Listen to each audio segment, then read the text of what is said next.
Slides in your video.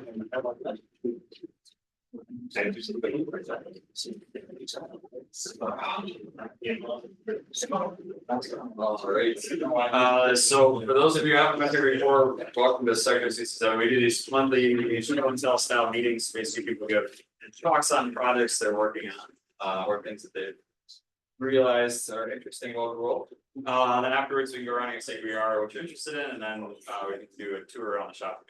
Here. So without further ado, I'll start speaking slower. We have EJ packing mouse. Oh, you're good. You ready? Yeah. All right, take it away, sir. All right, I guess I'll stand. How sensitive is this mic? How much directly? That's got to stay in towards you if you want anybody on the internet to be able to hear you. So you might just want to sit down. Also, rather than carrying that or anything. So, just so I have a sense, so I'm not talking past too many people at least.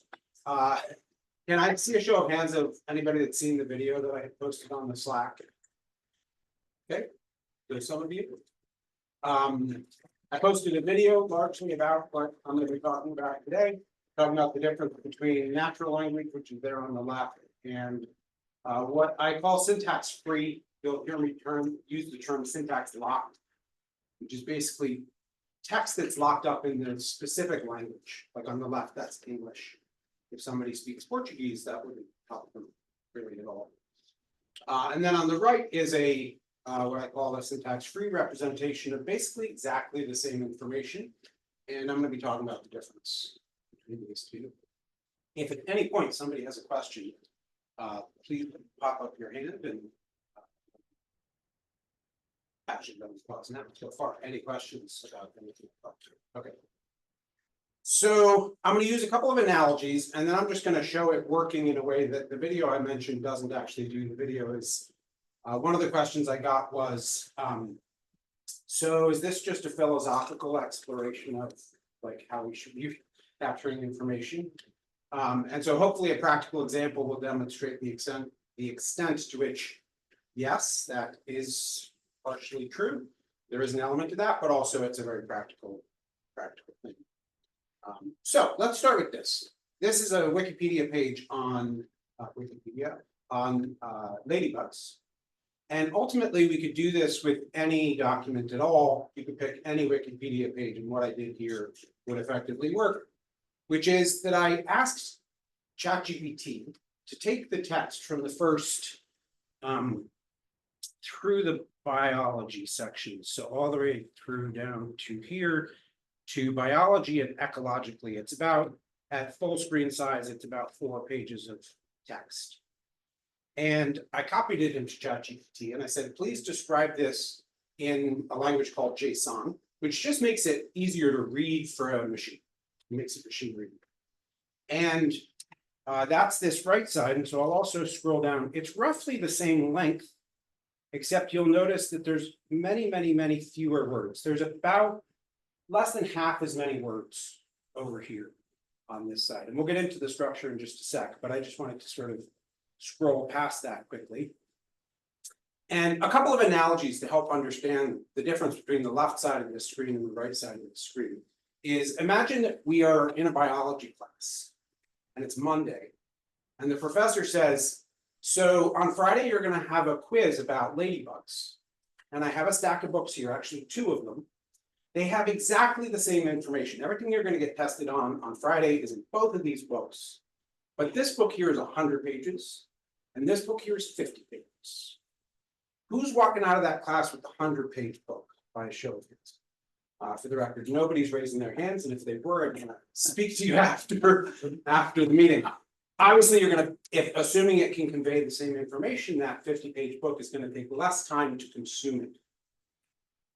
Then we skip ahead, and as I might do it, I don't study at all, and I miss the class the day before, and I get to class 10 minutes before the test. And I've missed everything, particularly the summary the day before. So I go up to my friend Zach, and I say, oh my God, can you help me out? I know you saw the Zoom yesterday. He says, yeah, I made a recording. Well, that doesn't really help because the class is a 3-hour lecture and I have 10 minutes.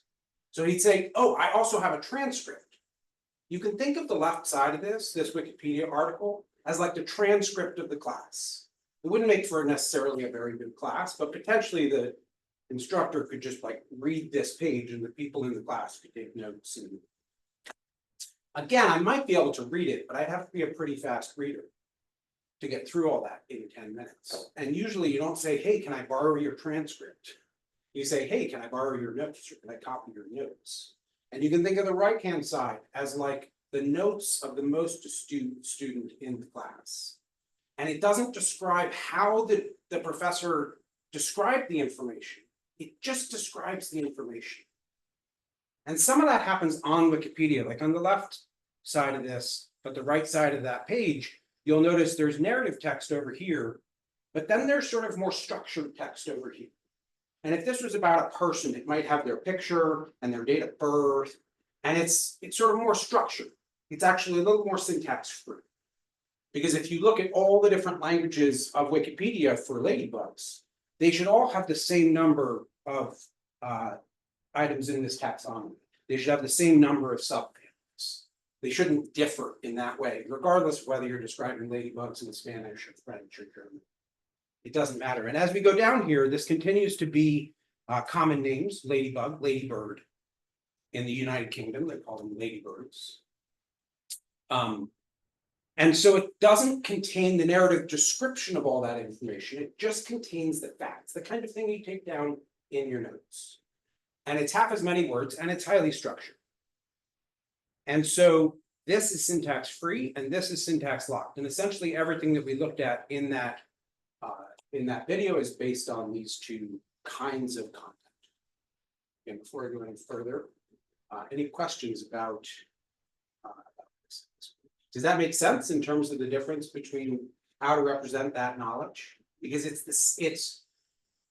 the same information, because what we can do, and this is what we're actually going to see here, is I could take the notes from the right side there, and I can give them back to GPT, and it can write the Wikipedia page. Can you explain real quick what you mean by syntax free and syntax locked? Yes, thank you. That's a fantastic question. So, essentially, I hadn't noticed until I was setting up my laptop and looking for the link that Chris described this as my pitch for why everyone should stop using natural language immediately. That's what happens when you don't give me a little blurb. I just make something. You are so not wrong. And that is part of what I'm saying, but there's a really important caveat. We need the Wikipedia page. If you went to Wikipedia and it had that right side, that would be atrocious. That would not work for pretty much anybody. Wikipedia would go, it would not. We need the language, but the language shouldn't be the source of the knowledge. Because the language is narrative. So let's go back to our example of the guy who gives a 3-hour lecture. That's this left side. And on the right side, we have our notes. It's half as many words. Here's the problem, and here's why making that the transcript, the like key thing, like in a court trial, the transcript is everything. Like, what did everybody actually say is the whole thing. And you do need to be able to go back to the transcript. But the problem is that if in the first 3 hours, the professor completely covers everything, but it's Monday, and he has another lecture on Wednesday, and then another one on Thursday, and then the test is on Friday. So he spends all of Wednesday largely like saying the same things with like slightly different narrative style. Maybe some people will get it, like that repetition might be helpful, but the guy who was taking these notes, unless the professor provides some new information, we're going to end up with literally now as many words as were originally there again in the second class. And our notes are still unchanged because he didn't tell us anything new about ladybugs. And until he tells us something new, we don't have to update that notes. Because the right side isn't a description of ladybugs. It's like a mirror of it. It's like a digital twin. And so, for example, if we go to, I'm just going to quickly scroll through this. I haven't read it. I just generated it right before we joined. Pasted it in the thing and said, describe this. So it's got a section here called morphology, and it lists the shape, and size, dimensions, and sexual dimorphism and key features, large compound eyes. All of this text, every word that's over here is also here on the left side in this narrative text. It's just surrounded by many, many other words. So for example, if I say a ladybug is red, I have communicated the information. But I could also say the ladybug is red, much like you might see in a sunset in the evening on a beautiful night. I have communicated no additional information about ladybugs, but I've added a whole bunch of extra words. And anytime that you are describing something narratively, you are going to end up with more words, and the longer time goes on, the more pronounced that becomes. Any questions? What did you say was on the right format, Joe's? It's called JSON, and it's a machine readable format. So for example, if I describe this as notes, if I'm trying to understand the taxonomy, I just have to find that one word. And if I think the domain might be wrong, the domain currently says that it's eukaryote. And if that ever changed, if I miswrote that and somebody tells me it's something else, this is the only place that this word is going to show up. So as soon as I've changed that, it has been changed. And if I now generate a description, that information might be relevant over and over again throughout that narrative description, which is why we don't want that to be the source, because if it ever changes, we have to go find each of them and fix them. Whereas here, that word only appears in the place. Any other questions? So this is still, oh, sorry, go ahead. Yeah. The professor misspoke in the transcript as him saying two different things when he intended to say the same thing. Yeah. What would the JSON? So that is a fantastic question, which again is part of the issue with natural language, is that it can say one thing at the beginning, or it can say something that can be interpreted one way at the beginning, and then later can be said where it can be interpreted slightly differently. And if you are simply reading the transcript, that might not be apparent. But if you're translating that transcript and the first time he says it, you create that the domain is eukaryota. You've written that down. And then you get to the next part where it says that the domain is something else. You now have a correct or incorrect conflict. When you come here, it already has something that's different. Like that has to get resolved. So you could put like might be, and then the other one, or you could put here this or this and mark it as like unresolved. There's a variety of ways to handle it, but it should be handled right. Whereas in a narrative text form, it can be referenced over and over and over and over again. If you think about this page on ladybugs, the information over here is going to be the same, like the shape is going to be the same in all the different languages that Wikipedia gets translated into. But it is very, very likely that a variety of this information is misrepresented in a variety of those languages. But until somebody who knows about ladybugs and speaks that language goes into that page and fixes it, it's just going to be wrong. But rather, if they all share that rights, when we change that domain to be the correct domain, we can then have it go check all those Wikipedia pages and just fix them, because this authoritatively says it's right. But we can't do that with, for example, the English page, because the English page might be. We can't say the German page is right, because it might be wrong. We can't pick a language to be the right one.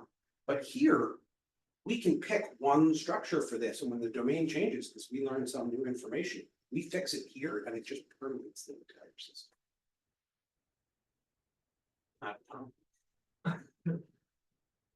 What was that? No. No. So this is still a little abstract. I just want to make sure I get at least one thing in that's a little bit more concrete. So I'm going to switch to some content from the video. The video, oops, I was testing. Let me remove these three tabs. Hang on. Delete.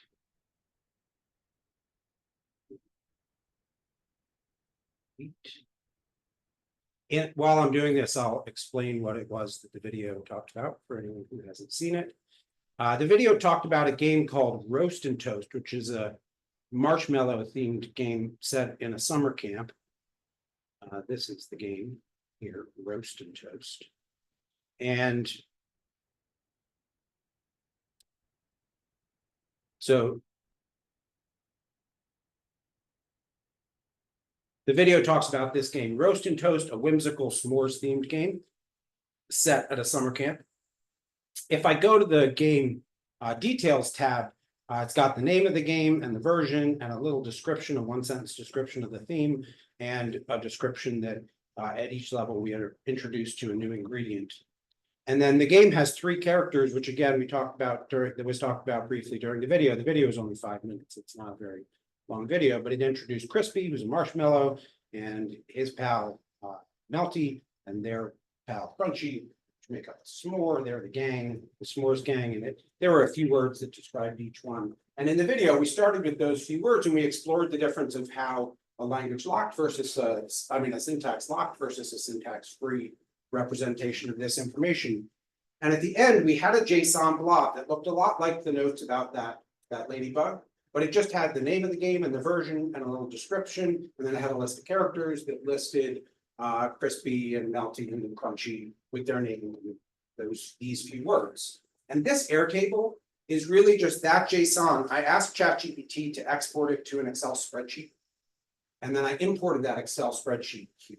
So this is just like a Google Sheet or Excel spreadsheet, and it has some details about the game here, and then it has some details about the characters here, and that's it. And what I'm going to do now is I'm going to take advantage of the fact that we don't have a narrative description of our plan for this game. We have a very, very precise, detailed, formal model for what it is that we're going to be building. I'm going to go out here to this folder called Demo. Live demos with all this. Okay, here we go. So what I'm going to do is I'm going to use a tool that I've talked about before. I can explain it to anybody who's interested afterwards. I'm just going to run a command. There'll be a tiny little bit of text, but hopefully you'll just sort of see the end results. I'm going to clone it's called a seed repository. Again, that's a sort of technical term, but I'm just going to clone something called root seed. And because the data I'm trying to pull from is an Airtable, I'm going to pull a root seed called Airtable. And it asks me for the ID of the Airtable.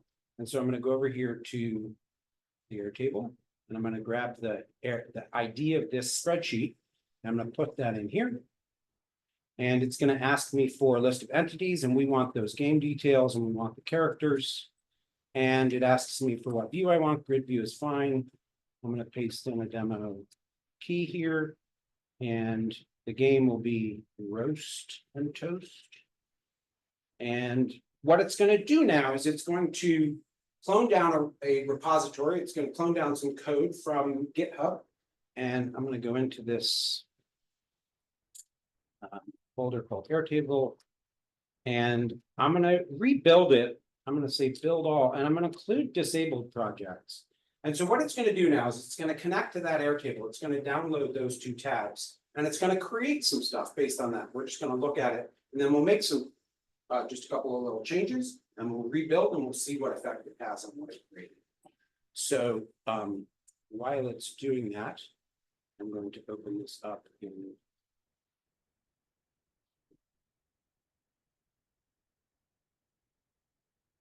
the editor that will let us see what's going on. Yes, I trust myself.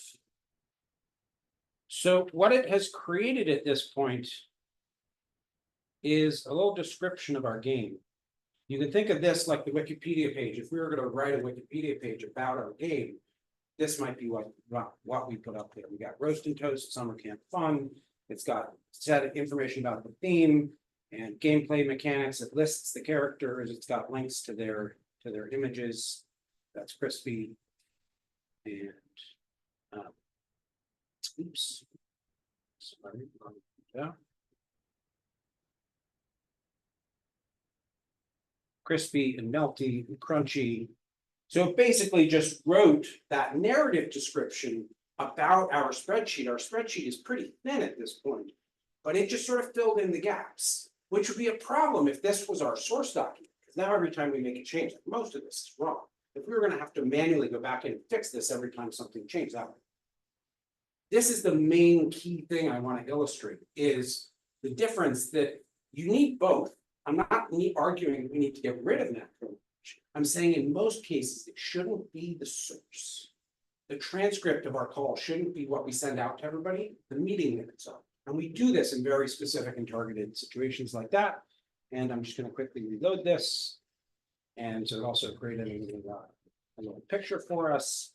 And so I'm going to cut out the part where I make a change to this, and I'm just going to skip right to making a fairly large change.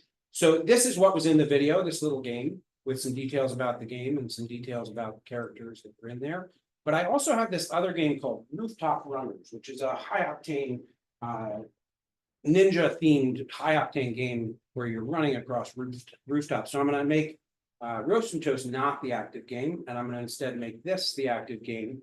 And then what it's going to do is it's going to switch out the description. We're on version 6.8, not 1.1. There's a longer description about a whole backstory of the characters and how you're running to save your family. And the evil guy is trying to get you and your family. And the characters are, the hero is Silent Tempest and the bad guy is Iron Shadow. So it just has more detail than we had originally provided. But other than that, it's exactly the same structure. So I could build it now and it would create that. Before I do though, I'm just going to throw in some more specific details about this specific game. We might want some weapons. We might want some locations that these different game, the different levels where they might unfold, what those levels are, how hard they are. So metadata about the game, in addition to just what we've already done. And as soon as I imported that, we've got weapons and levels and locations and entities. Before I look at that, I'm just going to come back over here because it takes about 30 seconds. And I'm just going to say, Sotimi, build all. I'm going to include the disabled. Oops. So TM, no. So Sotimi.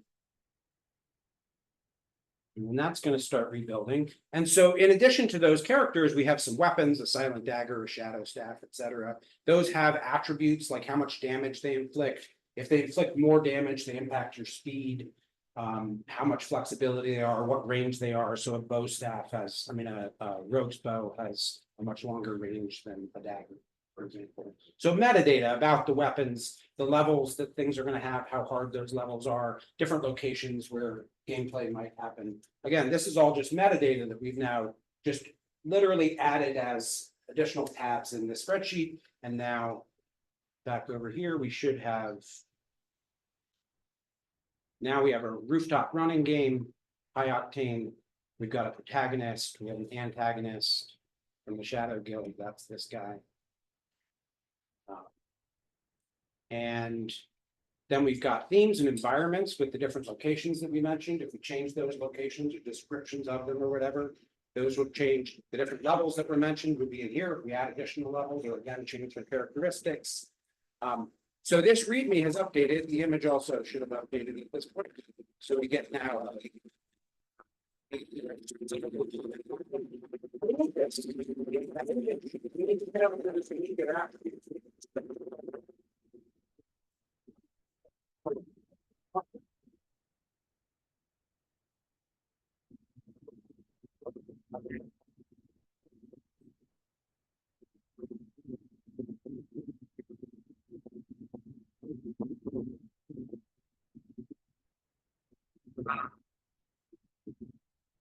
So it's like you don't have anything to compare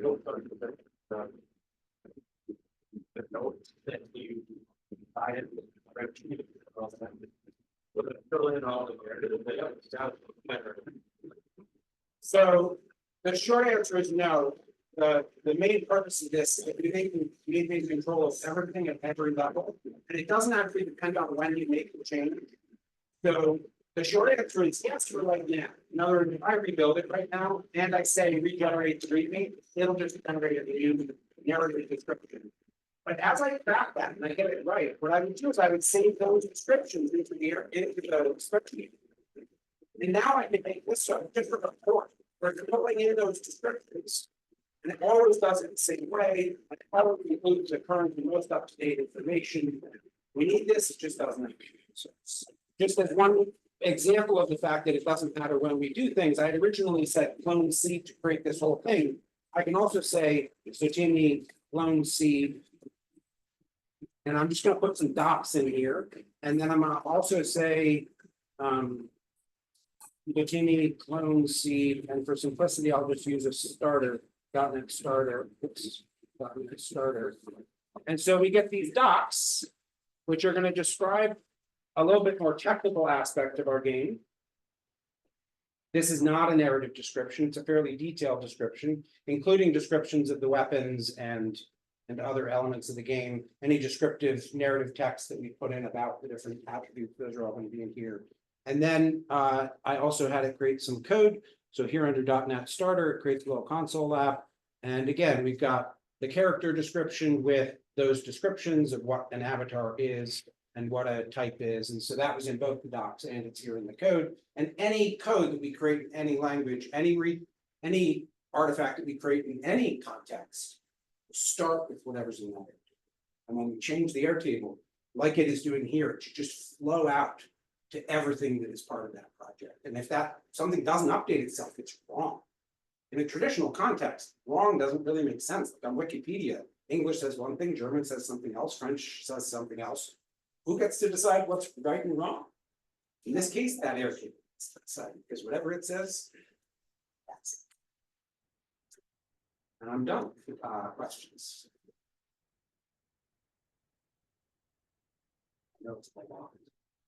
I apologize for that, but hopefully this was, in terms of things I've presented in the past, hopefully this is a slightly more concrete example. And you know, if you watch that video, it goes into some places. I'm also going to be sticking around after if anybody has any questions. Yeah, well, So I'm curious if you're familiar with Wikidata. I am. Yep. So that sounds kind of like it might be a useful resource for this sort of thing. It is, that is 100% it. You probably heard of semantic web. Another perfect example of this, just in terms of, again, a fairly accessible thing. If I Google Barack Obama, someone can spell his name, Barack Obama, on the left side here, we get links to some page on one of the trillions of pages on the internet that hopefully has information about it. That's syntax lock. Every single one of those pages in a particular language using the particular narrative style of whoever wrote it, human or AI, doesn't matter, it's syntax locked. On the right half here is like that Wikidata. It comes from a knowledge graph where Barack Obama exists one time and his date of birth and where he was born and what he did in his life and books he's written, they're all tied to that one like instance of Barack Obama. And you can't do that because you just have descriptions of it in books and books and pages, but they're all just descriptions of it. You don't have a like, this is Barack Obama, this is his date of birth. Wikidata does that, and it does it for people and things that it quantifies, but it's very structured and very fixed, as is the semantic web, which again attempts to model all of reality, so governments and political things and all these things are all part of this one huge model called the semantic web. And it is this, but it's just on a very grand scale. What you can see from tonight, hopefully, is it can start with like 10 words. And you can build a formal model that does exactly that same thing and make that your source. And when you add a new character to the game, you go to that tag, you type in a new character, you get build, and the entire infrastructure, whether it's code or web content or whatever it is, it should all just follow. You shouldn't be having to communicate it, and then usually you have to communicate the change, and then somebody has to go find that change, update all those Wikipedia pages. In Wikidata, they update it once, and that's it. All the right side of every page in every language will then show that new correct information. That is the quintessential example of the right way, ironically on the right side of the screen, and just it's the only way that we had for literally thousands of years. And now we can do better. We have relational databases and technology that lets us capture knowledge in better. To me, it feels like the leap from paperless to paper-free.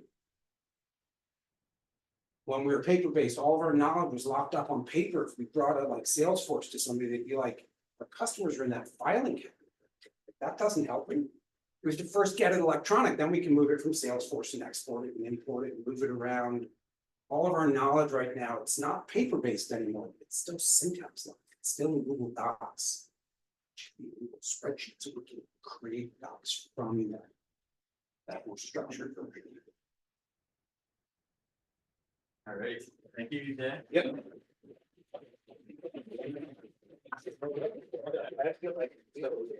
Basically, got up here to look at to navigate to the east.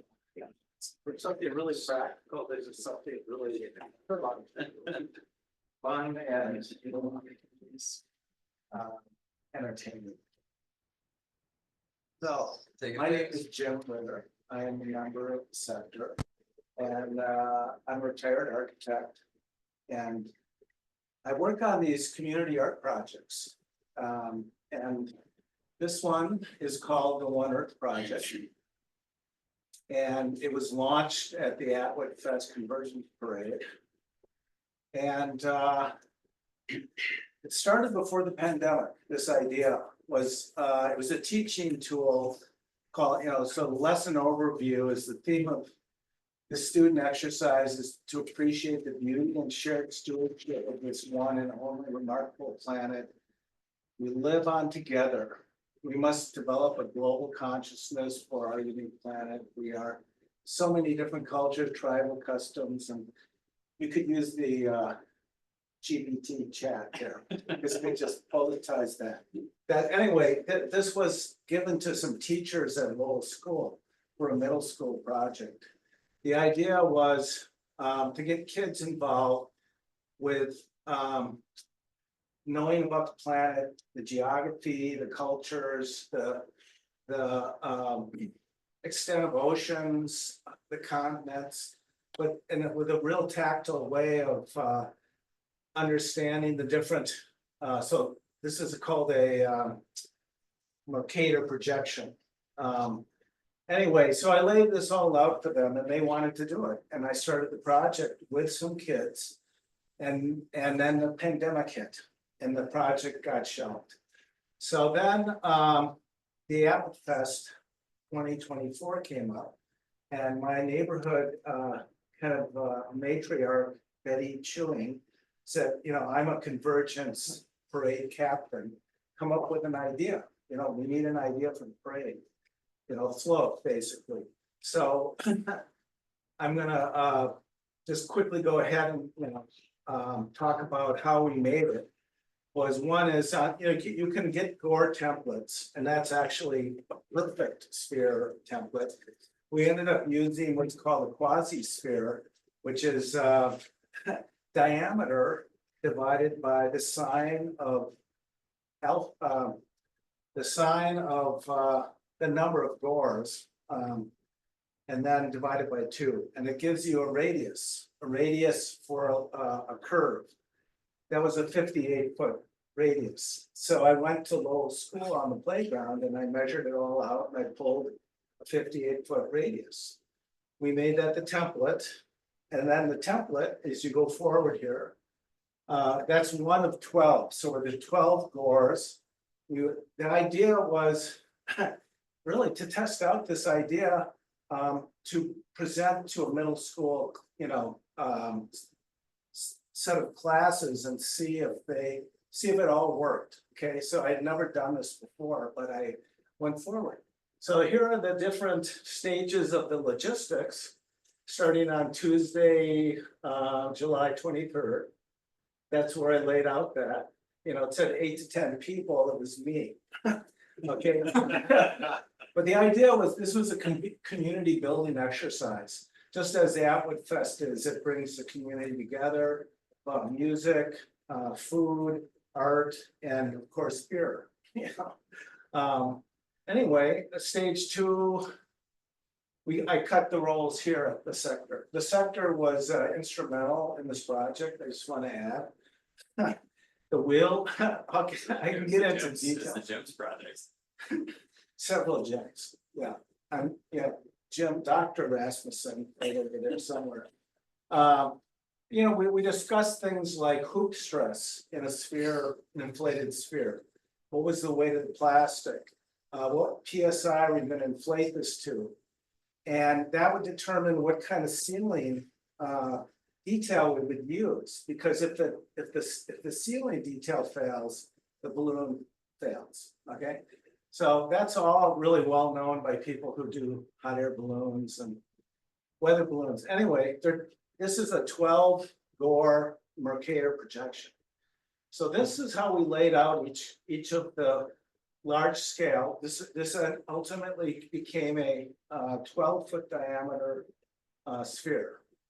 And that's the neighborhood, together painting the oceans and the continents, which I had laid out on each of the Gores based on the Mercator projection. And so that's my house, and we were draping these over the side, and there were a bunch in the driveway. But it's very important to keep the 1 through 12 coordinated, because in the end, they all have to come together, and the way you put them together is a series of accordion thing, where you seam one side, then you seam the other. And I can get into if people are interested, the ceiling detail, but it was perfected here at the sector. Yeah. Oh yeah, 4-year-old double stick tape. Yeah, that was my idea. But then Chris and Jim intervened and they said, no, you need that, and then on top of that, you need to fold it and put packing tape, 2-inch packing tape over that. So we had a lap, and then we turned, and then we sealed that against the plastic. So anyway, I'm just gonna get to it really quickly. It was not inflated for the parade because the wind was too high. We had tethers. Yeah, so what are you gonna do with a 12-foot diameter sphere when the wind is blowing 10 miles per hour? I'm a sailor, so I know what happens. It just goes. So I talked about the hoop stress. The way I dealt with hoop stress, which could have blown out the sphere, is to put a mast inside and hold up, most of the weight of the plastic, and it simply billows out then. So that is actually at AtwoodFest after it arrived, and it's being inflated by a 12-volt air mattress inflator. So we couldn't get it to fully billow out, but now here at the sector was a calm day. I felt confident putting it up, and Sadiq and I finished painting the seams, because those were not painted before until it had been inflated. So it turned out to be perfectly accurate. All of the continents came together. The equator lined up. What impresses you is how much ocean there is on the planet. I mean, there's some Gores that have nothing. They have the poles, basically Greenland, and then it's ocean. So here's it being inflated on launch day, which it turned out to be very close to a sphere. There are a lot of details I learned about it. So Sadiq and I are painting the seams now. It's the top caps, the poles are the hardest part. The Gores are kind of easy, you can seam them, but then you get to this big circle on top. And this was all done in 1 week, and a budget of probably $400. That doesn't include labor. So anyway, the last slide is the important one. If we can just go to that for a second. Well, we're trying. Somebody put transitions in this thing. I did put transitions. I wanted that fade in and fade out. So wind was a big issue, and I put tethers on it, but at the last 24 hours were a real unbelievable. So if we learn from this, hopefully not the end. No, the idea is that there's people fighting on the planet all over, and this idea of that this is one sphere, and we're all living on this one sphere, and somehow can we come together, both as a community and as many cultures, and find a way to live together in peace. Basically, that's the message. So it's sitting up there right now. If anyone wants a 12-foot diameter sphere, globe of the earth, which is geographically accurate. We created that. They're really big, but This is going to be at the solstice this winter. So it's gonna pop up around town. It'll be out on the ice in the winter. We're gonna inflate it. It can be inflated with a low voltage, lower RPM. What are the liters per minute, or cubic feet per minute, would be the place. When we inflated it in that fast, what do we call that? Oh, no, so Sadiq was kind enough to put together this time lapse. So you saw it inflate very quickly. It takes about 25 minutes with a shop vac, blowing into it. And then we never really troubleshot any leakage that was occurring. Because again, I'm just gonna tell one story and then I'll be done. At 6 p.m. Friday, the parade starts at 11 the next morning. My son and I had seen together the whole thing, and I'm like, gonna make it. Suddenly, there was the North American continent and California, and then next door is California's on the wrong side. I'm like, oh my God, what's happened? What happened was a lack of quality assurance.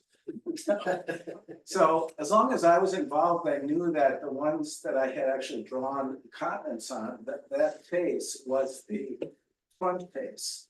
So, but one individual who took a drawer didn't get that. And they turned it and they painted on the opposite side. And so it ended up being put into the folds backwards. But which one was it? Okay. Anyway, somehow I pulled that thing apart. I started looking at them and I just, this was just intuition. I finally got to one and I realized that's it. It was halfway through the deck. We had to open the seams of all the others, flip that, then reseam it back. About 9:30, we had finished resealing it all. And seams are everything in an inflated structure. Okay, so there's more to it. I'm gonna just answer any questions that people have. Yes. You said to support the weight you were considering putting a mast in, couldn't you just put a rope for it? Oh, to hold it up from on top? Yeah.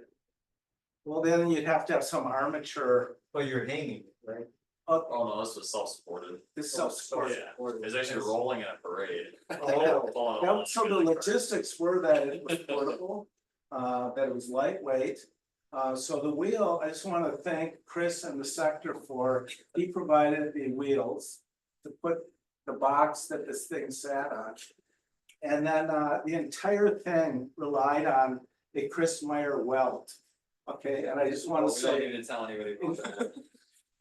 It didn't come from China, okay? It was a well-made, so that weld held through the entire thing. And there was some wind load on this, even though we had tethers, so that you can see the card at the bottom here. So they were rolling it in that parade. Yeah. Which held the battery and the inflator and the bottom pole sat on that plywood. So it's not being hung, why is it? Because there's a post in the middle. The mast It looks is like inside. there's a- yeah. And getting the mast inside was like a 12-hour decision. And how do you get the mast inside of a sealed sphere, all those things are big. But any other questions? So how heavy was just the planet, not the cart? That's on top of the desk, you can pick it up.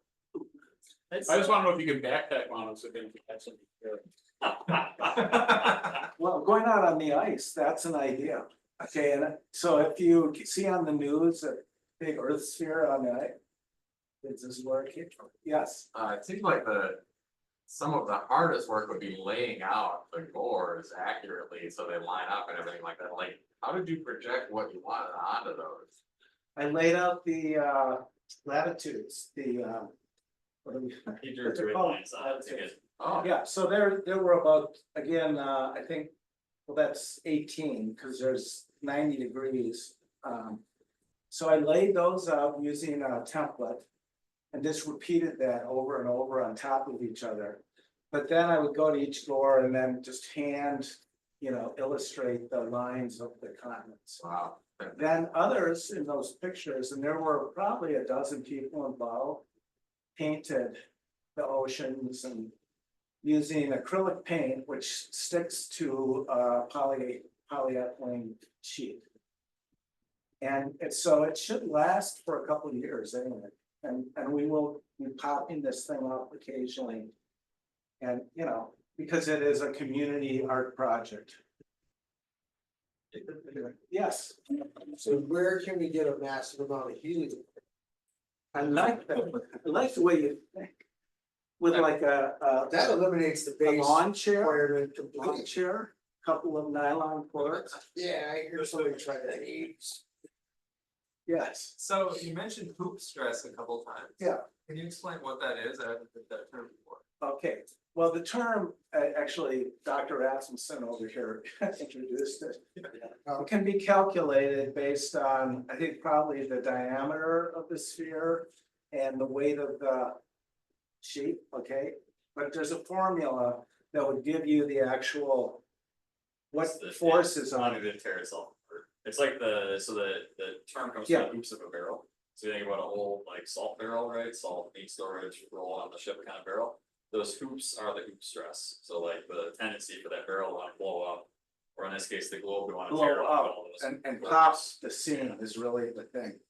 So that's where EJ's description, would be very simple, what is hoop stress? It's a stress in the surface of the sphere trying to pull apart seams. So in this case, would that be from the air pressure? Once it's Yeah, deflected? the air to get it to be a sphere. And the weight, because the air pressure depends on the weight of the material that's trying to deflate, basically. Anyway, I learned a lot about this by doing it. I had never built a sphere this big, so I did do one for a middle school. We did fill it with helium, and it was a 12-foot sphere of Mylar. And we learned all about hoop stress, because after, 2 tanks of helium was in it, and a kid was. How much of these tanks we're talking? Yeah, no, they're expensive. But I like that idea, because that could make it more interesting, and I Those think, $20 party tanks from Walmart. that's. All Yeah, right. anyway, Thank thank Jeff. you, yeah, you're welcome. You're up. So you got the world. Everything going. Yeah. Yeah, the idea is to. There's a addition to. I believe somebody on the mailing list floated hydrogen and a quick demise of the balloon. Yes. Yeah, we tried that with the inflatable sharks, remember? Yeah, oh, yeah. Hydrogen. Yeah, that's good. I think he was just trying to tell me off. I think we blew it up. Blew it up. All right, here we go. So my name is Jacob, and this presentation is about a fix to my car that has been long awaited by me. For quite some time, I've been having issues with the electronic locks on the car. So I've got my key fob and I hit lock or unlock, or if I hit the lock and unlock switch from the inside, a couple of the doors would. Sometimes they would try to unlock, but it's like they wouldn't be able to unlock fully, or it would be flaky, and sometimes they wouldn't unlock. Actually, as I started working on this, I think the last one failed. So I had three locks failing in this way. I had done the driver's side a while back, so the driver's door was not failing in this way, but. So basically, that was the task to fix these 3 locks that had sort of stopped working. Oh, I wrote notes. I don't want to miss anything. We'll pull those up. when you say failing, does it mean like you go lock it? I'm assuming it's a Toyota. Uh-huh. I got a Camry and I had a little glitch event where I just tried to like, or the window that like just wouldn't. I don't know, just didn't work. You said the window or the Yeah, the door? window Or or the door locks didn't work either.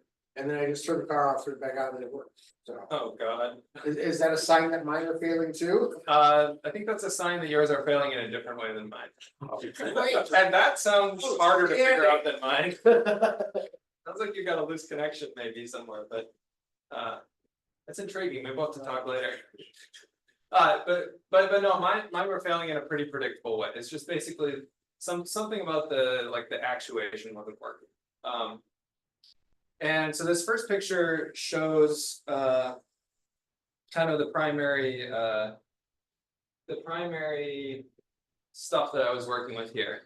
This sort of brass looking thing here is this big piece that's bolted into the door. And the reverse of this white part here is the latching mechanism on the door. So there's like a hook type thing that rotates and hooks onto like a striker on the body of the car. That's what latches and locks the door. And then there's some crazy mechanical mechanisms in here. And there are some interfaces to other parts of the car. So this here I learned recently is called a Bowden cable. So it's a little piece of wire inside a housing. And there's another one that I've removed up here. But these both originally were connected to this assembly. One of those goes to the handle on the inside of the door. The other one goes to the lock rocker thing that you use to lock and unlock the door on the inside. So that's like the inside mechanical interface. And then you see these silver linkages here. These are sort of the exterior interface. So I believe this one goes to the lock cylinder on the outside of the door, and this one goes to the handle on the outside of the door. So you can interact with the system either inside or outside, of course. You know, that's how the car door works. So there's that, and then there's sort of like the electrical side is this thing here, the beige plastic assembly. And I named that the motor unit because it's got a motor in it and not too much else. And that was originally bolted on here where this kind of bracket is sticking out.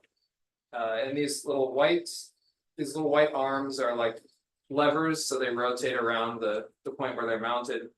And they interface, there's some like ball and socket joints here. So this is where those interact with this mechanism. And then at the bottom, there's an electrical connector, so this goes to the brains of the car. Kind of a lot there. Actually, I guess might as well stop. Anyone have any questions about this? Because it'd probably be nice to clear things up now before we move on. Yes. Is this the actual inside of the door frame, or is this something that you rigged up to put the components next to? Oh, yeah, so it's on my glass top workbench here, obviously, but this is from the car. These are the Oh, parts okay, from you the just car. took that. Yeah, so the way you'd get at this is you would remove like the trim panel from the door, and there are a couple steps to that. And then you have like a plastic weatherproofing sheet that's like stuck to the door with some like silicone stuff, and you peel that back and then reach around, and you have to detach both of these linkages here, and you have to undo a bunch of bolts, but then you can like work this thing out of the door, and then you have it like I have it here. Kind of a lot of work, actually. Yeah, Yes. what was wrong with the car? I mean, what part was broken on the door latch? Oh, we'll get into that. Yeah, that's coming. So you weren't sure what was causing the door not to work?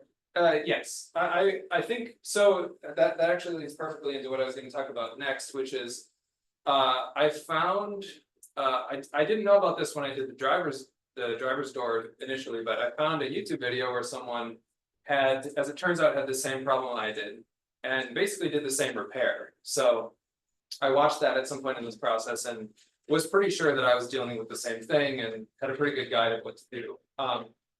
But I did try to kind of investigate with things as I was taking them apart, to make sure that that was the same failure mode. But what it turns out to be is basically the motor in this motor unit, was worn out and wasn't working right. But I think I did some testing to try to eliminate the possibility that there was like just that linkages just need lubrication, because that could have possibly been the cause. But I pretty quickly was able to determine that it was the same failure with the motor. And yeah, so that brings us to next picture. This is a picture of me trying to remove this metal like hollow pin that holds on one of those pivot arms that I showed. As I was trying to disassemble this the motor unit. So I had like a center punch and I was trying to force it in. Oh, I should say that the pin was like driven through the shaft and this piece, and then it was like crimped. So, you know, it's now wider than the hole it was driven through, so you can't just pull it out. So I was trying to like uncrimp it basically. And then this is the second half of that where it still doesn't want to come out, but I got a vice grip around it. And this is lesson 1. I didn't have to do this. So these lever arms, the shaft doesn't go all the way through. So if you separate the two, there are 2 pieces for this beige case. If you separate them, the one lever goes with one goes with the other, and it's fine. So for the second 2 doors, I didn't bother to take the pin out. Okay. Yep, that's that. So now you can see basically what this consists of. There's a larger piece that kind of is like a bed for all of the components, and then there's like a pretty flat lid piece that goes on top of it. Pretty annoying to get into because they so there's in the bed piece there's like a groove that goes all the way around this, and in the lid piece there's a ridge, and the ridge goes into the groove, you know, so it sort of aligns just so. And they either, I think they glued these pieces together, or I don't know, may have been like friction welding or something. I think it was probably glued. So it doesn't want to come apart, and tends to break things when you try to get it apart. I tried a bunch of different stuff to try to figure out the best way to get it apart with minimal damage. And I think what I ended up with was you put it in the oven for like at 200 Fahrenheit, heat it up a little bit to, I guess, ideally get some flexibility in things. And then you stick a razor blade right between the 2 pieces and apply some force. And you do that all around, and then you do it all around again, and eventually you get everything, get all the adhesive popped off in it, and it's released. The reason I was being so methodical about this is primarily that I wanted to see if I could, well, as you can probably tell, I wanted to repurpose most of this like actuator, because you can replace this whole thing, but if it turns out just the motor's bad, I say might as well keep the rest of it in service, right, and just buy a motor. So I was kind of thinking about how do I get this so it can actually go back together again after the repair. Oh yeah, and then this is pretty interesting too, so I'm gonna see if I can explain at least some of what we're looking at here. So this is the motor, and it's got a worm gear that it drives. When it drives this worm gear, that then turns this bigger gear here. Oh, so the pointer's white on white, hopefully you can see. And this black piece would, when the pieces are together, it ends up like right here. This is the axis it rotates on. And it's got a little peg sticking out from it.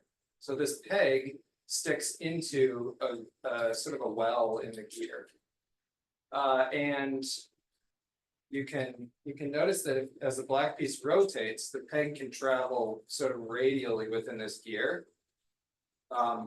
It turns out the black piece, I believe, is attached to the something that actually sets whether the door is locked or not. And the idea with this motor is then, as this gear turns, it has these like, see these ridges that sort of, as you go around, they get closer or farther from the center radially. So the idea behind these is that it forces the peg in one direction or another, depending on which way the motor is driving the gear. So that it then, it transforms the motor's force into like an angular force on that black piece. But crucially, there's a spring on this gear which returns it to this position it's in. So that you can imagine if the gear were turned all the way one direction and then stuck there, then you wouldn't be able to lock or unlock the door because the pin would be trapped between the ridge and either the center or the edge of the gear. So this enables the motor to basically set the angular position to set whether the door is locked or not. But at rest, it doesn't restrict something else from it changing whether the door is locked or not. So it's kind of a setter mechanism that's implemented with rotation. Hopefully that makes sense. Is that a stepping motor? No, it's just a DC motor. So it basically what the car does is it just applies voltage across it for some fixed amount of time and trusts that it'll get the gear where it wants it to. Yeah, so it's a bit crude, but it works at least for like 20 years until the motor wears out. All right. Next slide. Okay, so I got one of these motors out and opened it up. This is what the guy did in the video too. And you can actually see that you can see how the motor has failed. There's black gunk all over everything, and I think that's like carbon from the brushes in the motor.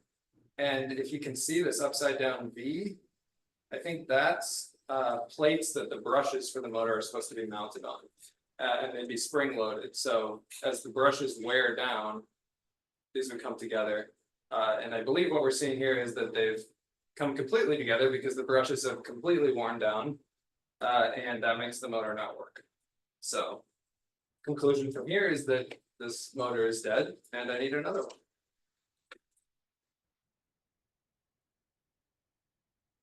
So I found on eBay some replacement motors, which were said to be for this specific application for Toyota and Lexus, like door lock actuators, which is great. And I checked some measurements and they seemed like they would work just fine. One little complication is that the worm gear has like an internal spline, and there's a little spline gear that's pressed onto the motor shaft. So that's the interface between the motor and the worm gear. And the motors that I was going to buy did not come with that. So I needed to find a way to unpress the gear from the motor shaft. This is my first attempt where I have this blind shaft wedged in a vise, and I have a center punch going through it and resting on the top of the motor shaft. The idea being that I can deliver a blow to the center punch, and it'll make an impact on the motor shaft, but not the spline to separate them. So this is where Chris came by and pointed out that I'm increasing the friction between the motor shaft and the spline that I'm trying to get off by compressing the shaft. So it's not a very good approach. And this is approach number 2, which is kind of cool because it involves chaining pliers like things. Actually the YouTube video that I found, the guy used a similar technique to this, so it's pretty cool. The idea behind this one is there's like a side cutter here that has kind of like a bowl-shaped thing that you can open to a given amount, and that basically you can open it to a width where the shaft will fit through it, but the bottom of the spline gear will not fit through it. And then you basically got a restriction on the travel of the spline gear, but not the shaft. So then you can stick a punch in like I was doing before and pound it out, and you don't have you're not creating more work for yourself by squashing the spline gear. All right. Okay, so now we've got a new motor, and it's popped in. And it's maybe worth noting that there are some little metal, you can see little metal pieces right here. And these are the contacts that go into the motor. They sort of go down below it and then stick up, and the motor has little holes, and it goes on top, and then the terminals sort of stick into the motor where the electrical contacts are. So new motor, that I popped the worm gear on, and I added some grease in here just to be safe. And then a couple new things here. I've written the part number on the motor in case someone is crazy enough to do this again in 30 years when it breaks again. And this also shows my solution for making this, making you be able to take this apart in the future without damaging it even more. And what that approach is chisel out anything that's left in the groove, because some of the ridge is often left in the groove if the ridge breaks off instead of the glue breaking. So that's definitely a chisel. It's not a slot head screwdriver. And then break off whatever's left of the ridge on the lid piece, so that I've got like some empty space. And then I got this really thin like weather stripping, which I guess is like some sort of rubber, just very thin rubber line that was just the right size, and I cut it to length and laid it out around that gap. So theoretically, you know, if I sandwich the lid on now, it should be reasonably weatherproof, even though it's not sealed with glue like it was originally. I don't really know how important that is, but you may remember from my description of the layers here that this is outside of the plastic sheet that's supposed to be the weather stripping in the door. So it's, you know, sort of in the weather zone. All right, let's see. Yeah, that's me chiseling. And then this is the thing with the case put back on, and I've drilled a couple of extra holes through it in places where that doesn't disturb the innards. And the idea then is put some machine screws in and nuts so that I can get it, you know, cranked down as well as possible to try to get a good seal. And now we have a video. And it's a video of it working. Look at that. So I put the thing back in. This is the access hole you get. So that assembly that we were just looking at is now here inside the door. Or I guess more like down here. There's the wire that goes to it. And well, I guess in case you missed it, this is the thing that you flip to lock and unlock it, and the fact that it's rotating shows that it's working correctly. Unfortunately, I was not paying enough attention to notice that when I hit lock, it unlocked, and when I hit unlock, it was locking. So I put the entirety of the door back together, and then discovered this, that it was somehow backwards. Did you fix it? Oh yes. I couldn't draw a thief, so. So then what I think I did was I discovered this fortunately on the first door that I did. So I had I went ahead and bought 3 replacement motors because I was pretty confident that this was going to be the problem. So I took one of the bad motors, the bad motor that I had taken out of the door, and one of the good motors that I hadn't installed yet. And the bad motors, you can still get them to turn you know, they kind of act similarly to the lock mechanism itself, where they'll often turn, like not provide much torque or much speed, but they will turn, and sometimes they'll get stuck, and then you can kind of kickstart them again. So I was able to verify that with the voltage applied, the same polarity at the terminals, the two motors turn in opposite directions. So the motors are wrong for this application in that one specific way. So that gets me thinking, because there's basically no clearance in that beige assembly to like flip the motor around or run wires.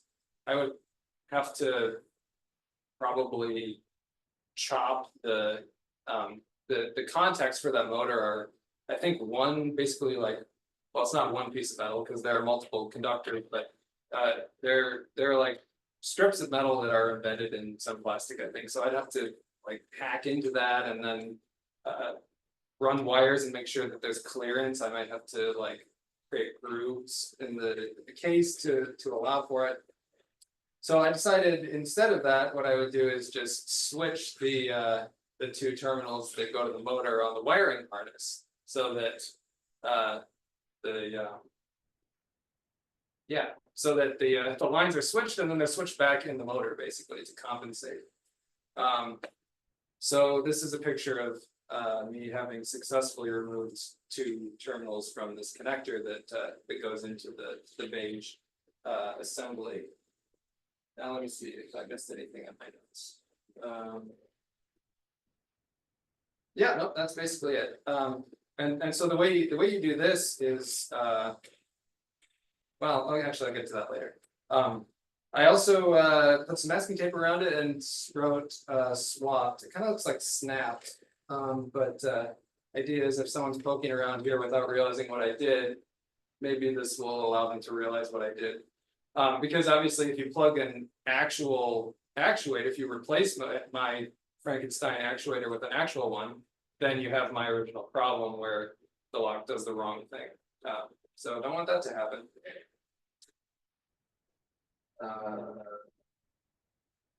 And there was some additional trouble with this. I had to swap pins on all three of these connectors because all three of the motors have the same problem with respect to the way the electrical design. And so this is actually a connector for one of the other doors, I think one of the rear doors. And the way this works is you've got a white plastic piece here that kind of forces everything into place. And if you're going to service the connector, if you will, I would recommend removing this entirely. This is what I ended up with when I tried to remove the pins without removing the plastic thing. I think I pulled it up like you see in this image, but not removed it completely. Or maybe I started getting into it without having even touched the white plastic thing. And I totally destroyed it. So I had to buy a replacement, which is this one from Toyota, and then quickly learned my lesson on that.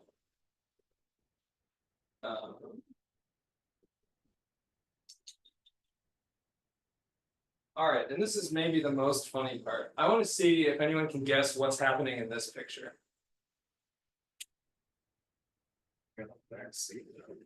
Audience participation.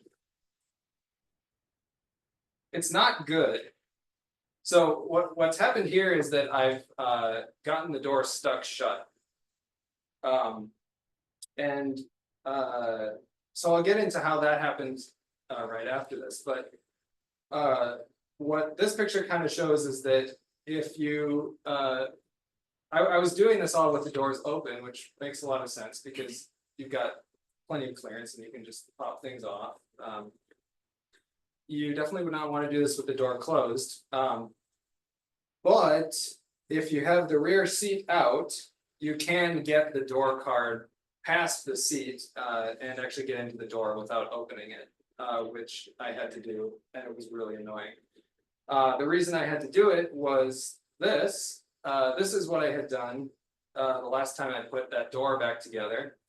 This yellow linkage attaches to the door handle on the outside.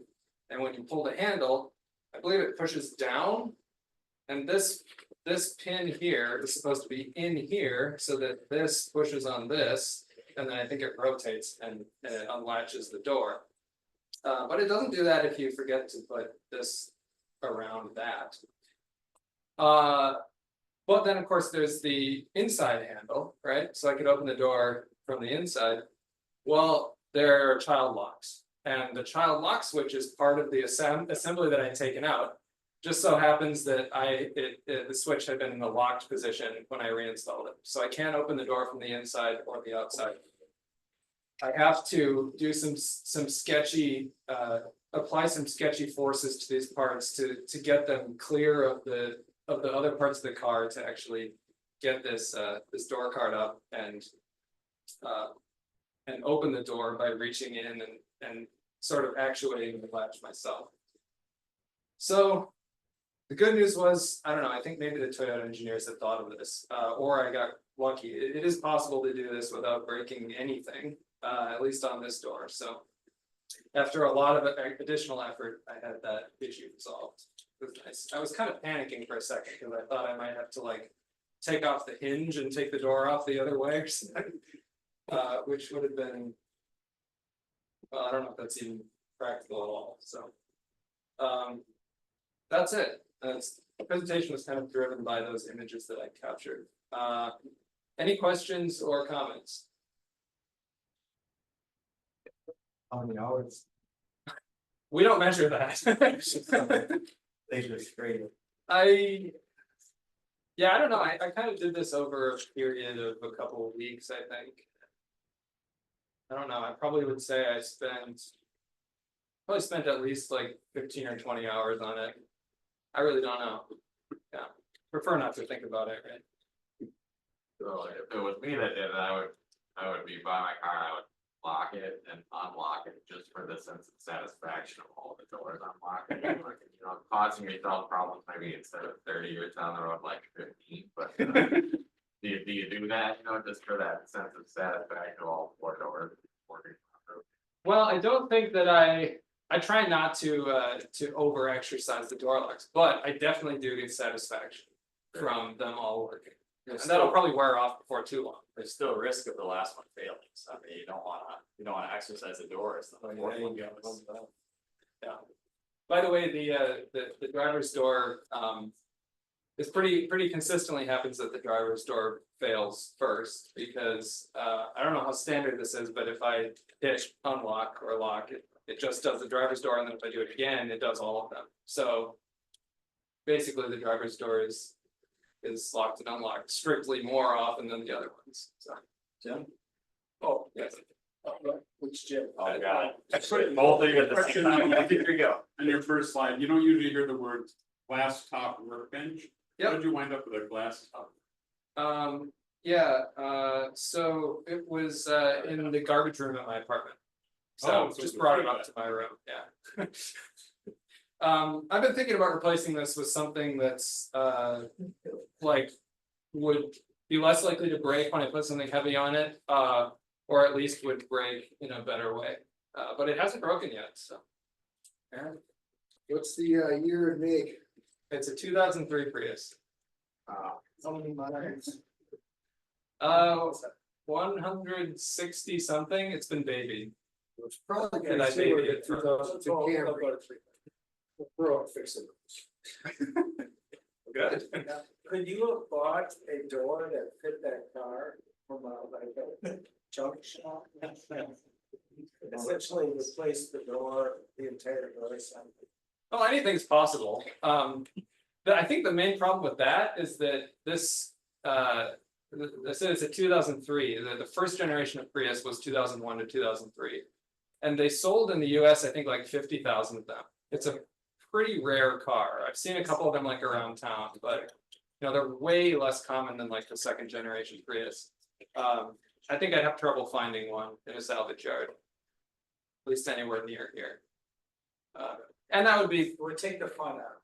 well, it'd be more expensive than the parts for the repair I did too. Now, I like that. approach. Maybe, at least a little That's bit. what's broken. But could you have bought a completely beat? Yeah, but this is I love this one. No, this is awesome. All right, thank you for sharing. Thank you. All right. think I got a very short thing out there, and then I'll belay my locks till the next meeting. So we'll never know. Let me grab this guy over here, this thing.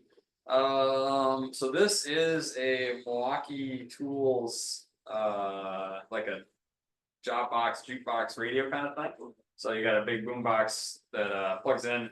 We got it donated from somebody, and it didn't work. And the thing was, it just stopped working. So I had assumed that the power supply had something wrong with it, because it seemed to make sense. It didn't turn on and have any sign of life, didn't do anything at all.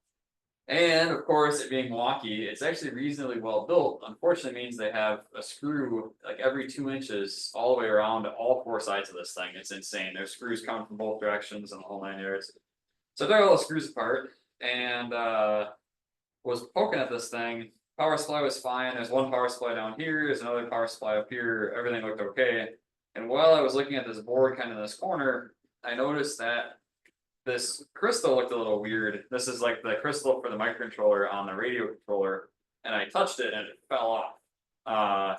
And it turned out it had the little blue sticky pad underneath it that was supposed to hold it in place for vibrations, because the whole thing's a big shaky boombox kind of thing. And I imagine every single time they set it down, they funked it down because it's heavy, and consequently this thing flexed thousands and thousands of times, and eventually it busted off. So I went upstairs and grabbed a new 2 megahertz crystal, which we happen to have 2 of, so I can fix one more of these and it'll still be good. And my God, it actually turned back on again. It was actually one of the easier repairs. So I temporarily stuck it in here, made sure it works, and then hot glued the crap out of it for the next round. So yeah, it was just kind of a funny thing that broke. The only other goober one, maybe somebody else can answer this. So this is a 2.000000 megahertz crystal, implying that it's like super accurate to 6 digits. The one I put in is probably from like 1980, and it's a 2.00 megahertz crystal. And I was concerned that maybe the radio wasn't going to tune right, so I tuned it to the channels just to see like, did it actually matter or not? Or the microcontroller slightly wrong? It seems to be totally fine. But anybody a super crystal nerd that would know why? Local radio stations or one that's far away? Well, so that's the other fun thing. The antenna on this is busted off. That was another fun feature. So the antenna is like this long, and it actually tunes all the local channels just fine. So Probably an FCC violation. yes. So your presentation of fixing an electrical component was, I opened it up and I poked at it. Yeah, that's a good way to figure it out. And if it falls off, then you know. That's It's usually mine, fixed. that's I mean, if it wasn't bad, it was bad then. So either way. And then found what the part was, identified it, found a replacement part, installed that part, Have you glued it seen back it? together. Have you seen and it made it upstairs? work. Exactly, that's really the most important, impressive part of the whole thing. So you're saying we left out those, did it take you longer to fix it than it took to open it, or? It definitely took longer to open it than it took to fix it. The fixing it was trivial, the opening it was involved, so. I don't know anything about the crystals, but FM radio is very resilient if you have it a little detuned. It's called the capture effect. So even if you're like, I don't know, 100 kilohertz off, it will still grab that station. You're dovetailing into the presentation I'm not gonna give because I don't wanna take forever saying, but yes, indeed, you can tune FM radio off a little bit and it still works, but the next month, that'll be the teaser. 2 megahertz, so like 1 megahertz would be AM radio. 2's not AM or 2's outside of, I think, the AM radio spec. Yeah, and I don't know what that is clocking, so that's the catch, is I'm not sure what part of the circuit it's actually tuning. Like that might have nothing, it might just be speaker frequency or something, or it doesn't really matter. The frequency of the crystal may not have anything to do with the frequency you tune to. Yeah. Nowadays, a lot of people use GPS 10 megahertz, can generate a 10 megahertz time-based GPS, and they use that for almost anything. It could be 800 megahertz or whatever. So Any other questions or observations? So we got a demonstration of this booming stereo? It's right down there, if you wanna go grab it. It's powered wall power or battery power. Yeah, whatever we're you gonna want. ask, does it work? Does Bluetooth? How many times does it look like it was kicked down a job site? Oh, it was got the shit beat out of it, yeah. So if you got one of those, they'll just set it down a little bit nicer, or you might have to go inside and resolder it. Alright, so, I think we'll kill the meeting off, if you wanna go around and say who you are, go for Benjamin. And what you're doing. I think it was last year, about a year ago,